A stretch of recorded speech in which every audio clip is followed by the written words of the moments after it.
There are so many questions that people ask me, and one of them is, how is it possible to raise six so successful children when, number one, you were in prison for 10 years, 10 years of the life of my oldest son. By the time he was 13 years old, I had been in prison 10, 5 years for the life of my three other children. By the time that they were 6, 7 years old, I was already in prison for 5 years. So, and then two children from my third and most amazing wife. How was it? How is it that they're lawyers, all has graduate degrees? My 20-year-old daughter is headed to London to do a master's. She's graduating in 3 years from college with a bachelor's in political science and a minor in Mandarin.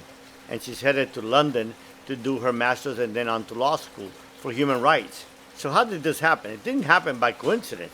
It really happened a lot because we had a vision. We had a vision for each of the kids. And I've talked a lot about visions. And I talked about how as you see your children grow up, that you realize what their path is. But I'm getting ready to write a book about parenting from my experience, parenting from a broken home, parenting from a father who was in jail, parenting on children, and how did it all come about? You know, it wasn't easy. And I'm not to tell you that these successful children were a cakewalk. Many of them were very, very challenging. They went through very, very difficult periods. But you know, lately I've been listening a lot to Andy Stanley and his wife, Sandra, on their parenting book. It really is amazing because we share a lot of the same value. And you know, I get a lot of inspiration from Andy. I think he's the greatest preacher in America today. And I get a lot of my inspiration from him, and then I just tie that to my life experience, of course, because he grew up in a Christian home. I grew up in a home of faith, but I was an atheist all of my life. So we have very different paths, but interesting how our paths diverge, or they originate at such opposite poles. They go very, very differently, and then somehow at the end they somehow unite and gives us the passion for those that are hurting, gives us a passion to make a difference in the world, gives us a passion to impact the lives of others, which I think is the greatest treasure that we would do. So one of the things that he said, and it is true, you know, you have to identify what is the main reason you are raising your children to be. All kinds of things. Decency, people of integrity, all that. Those things should be natural. Every human being should want to have children that are children that don't lie, children that are children of integrity, children that are kind, children that have feelings for those less fortunate. But you know, one of the things that he said, and it's true, and I see it playing out in the life of my children now, is raise your children so that the day they don't need to come back or they have no reason to come home, they would want to come home. You know, it's interesting that I look back in my life, my bodyguard used to joke about how the fact that, oh man, if someone wants to kill you, it's really easy. All they got to do is go to your parents' house, because they know that when you're in Miami, you're going to go home every day to eat at your mom's house. I had an amazing, amazing chef that cooked at my house. And, but you know, there was nothing like home. And even when I ate at my house, something that I really liked, and it wasn't something my mother made because it was a last minute thing, I would still go home and eat at my mom's house. I just loved it. And I had no reason. There was nothing that my parents could give me any longer. But it wasn't about what they could presently give me. It was about all that they gave me. And it wasn't material at all. They had nothing. I used to get 2 paychecks from the Federal Reserve Bank. One of them went to my parents, and with the other one I paid for my car, I paid for my gas, my clothing, my books. And you know, we made do. And I wasn't like I was making a ton of money. I was making $5 an hour, which was a big salary back then. But think about it, $5 an hour, $200 a week, after tax $170, $340 a month. I mean, every 2 weeks. One of them to my parents, and one of that $340 I had to make it last the whole month for gas, car payment, insurance, everything that I needed. But I made do. Didn't have a lot of the extra things. I didn't have cable, didn't have telephone, phone bills. I didn't have all of that stuff. I didn't go out. I didn't drink. So it was easy to save. But I wanted to come home. And you know what? At the end of the day, that was the goal I had for my children. I wanted them to come home when they had no reason to come home. when they had the money to travel all over the world instead of spending a week at dad's house. But and I thought for a long time that was going to be impossible with my first four children. It was very, very difficult. And of course, they came from different homes. I didn't have the greatest relationship with their mothers. Unfortunately, we tried very, very, very, very hard. We tried, but it just did not work out. It's not their fault or our fault. Just differences, and it just did not work out. So what happened? We never gave up on them. And even when they were going in very difficult periods of time, we never gave up on them. And we always believed in them. And I told them that I would never rescue you, but I'll be there. So when one of my sons I was called to the mom's house because he had stolen a bunch of stuff from a local store, I took him to a store. And I told the manager to call the police so he could face the consequences of what he had done. Did it make me popular? No. Did he hate me for a while? Most likely. But you know what? Today, he thanked me. It was probably one of the greatest lessons that he received. So one of the most important things that I've always told my children is, I am not your friend. I am your father. You have a lot of friends. I am your father. When we try to be our children's friends, then we try to do what you do with your friends. You want to be liked. I didn't want my children to like me. I wanted my children to respect me. I wanted my children that even if they felt like they hated me, they realized that whatever I did out of love. And I did because I loved them.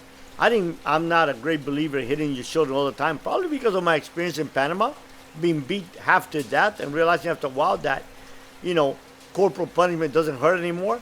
But when I did hit my children, when I did correct them, I made it very, very memorable. One time. They never forgot about it. They never did it again. And they never tried me again. And it's amazing. It worked.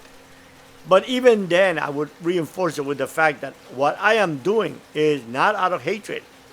It's not because you're a bad person. It's just that you've made choices that I have warned you that would have dire consequences. And in life, there will be greater consequences to other choices, as I paid by being in prison for 10 years and losing out on my entire youth from the age of 23. There's so many things. We take a manual to learn how to drive a car and pass a test. We take an unbelievable amount of training to fly an airplane and practice and training and exams to eventually get up on an airplane and fly that plane. But there's not a manual on how to fly the most amazing piece of machinery on God's earth. Our children. No manual. And the sad part is, then we make mistakes, we look back, and we always look back. See, we got the ability to always look back. What we don't have is the ability to redo. What we've done, the words that we have uttered out of our mouth, will never come back. And we just don't realize the impact that words have. One of the things that I never remember my father telling me very much was that he loved me. And I know he adored me. But see, that he comes from that generation where you just don't express those feelings. Well, I made it a point to tell my children all the time, constantly, that I love them. Even when I corrected them very, very, very harshly. I told them, son, daughter, I adore you, and I will give my life for you. Unconditionally. The only thing you will receive from me in life, an education and unconditional love. Everything else you have to learn has a condition. And you have to make a choice. You take it or you leave it. And we've taught our children not to be takers, to give givers. Because there is two kinds of people in the world. Those who take and those who give. And those who take never have enough. Those who give always rejoice that they have enough to give. And even when they give out of not having much, the satisfaction that they get to giving to someone that has less than them is enormous. So I procrastinated for literally, I'll be honest with you, 15 years. I wrote the first outline to this book 15 years ago. So many things happened in my life, and I kept putting it away, and I kept saying, I'll get back to it, and I'll write it. But you know what? Now is the time.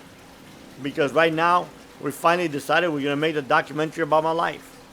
And in that documentary is going to come from my youngest son's perspective. Looking at me, giving up a promising golf career to become a filmmaker so he could tell his dad's story to the world. Really amazing. Made a ton of mistakes. And I wish I had a lot of redos. But what I did not make a mistake was in my presence, my intentionality, and my love. And teaching my kids by the most important lesson we ever give our children, or the most important tool that we use to teach our children, our behavior. Realizing that our daughter will marry someone like their father. And our boys will marry someone like our boys will be the husband that their father is. And our daughters will be the wives that their mother is. So your action, your behavior, our children are watching intently. And one day it'll all play out. If you're a person of integrity, they will be people of integrity. If they see you constantly lying, they will lie. If they see you constantly belittling people, they will belittle people. But if they see you respect others, they'll respect others. If they see you constantly give to others, they will also be givers. A lot of these behaviors are not natural. They're taught. Don't expect our children to grow up to be people of integrity, people of kindness, complete people, honest, where lying is just not a choice. Don't expect that if that's what they see you constantly doing. They will do what you do. So I'm excited. It's a new year. I will write this book. I'm going to start writing it. I already have the outline. And then at the same time, in April, we're going to begin filming this documentary about my life. Very different documentary. Be blessed. Stay tuned.